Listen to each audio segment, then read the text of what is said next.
Senior leader आहेत, ते परिपक्व नेते आहेत, त्यांनी मुख्यमंत्रीपद भोगलेलं आहे, त्यांनी केंद्रामध्ये देखील केंद्रीय मंत्री म्हणून काम केलेलं आहे. मग इतक्या वर्षामध्ये त्यांनी हा विचार का नाही केला, हा माझा सवाल आहे. त्यांनी हा विचार करून तो निर्णय घ्यायला पाहिजे होता. यापूर्वी देखील सरकार कुणाची होती, काँग्रेसची होती, आपल्याला माहीत आहे. इकडेही होते तिकडेही होते. मग आम्ही जे देतोय, आम्ही जे दिलेलं आहे त्याच्यावर आरोप करणं, टीका करणं किंवा कुणाचं तरी कोर्टामध्ये चेंडू टाकणं हे मला वाटतं योग्य होणार नाही.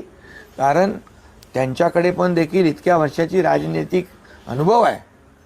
आणि म्हणून माझं एवढंच म्हणणं आहे, जे काय करायचं ते या मराठा समाजाच्या किंबहुना इतर कुठल्याही समाजाच्या बाबतीमध्ये सत्ताधारी पक्ष आणि विरोधी पक्ष यांनी मिळून निर्णय घेतला पाहिजे. मिळून निर्णय घेतला पाहिजे, समाजाला न्याय दिला पाहिजे. परंतु इकडे वेगळी भूमिका तिकडे वेगळी भूमिका असं कृपया कोणी करता कामा नये.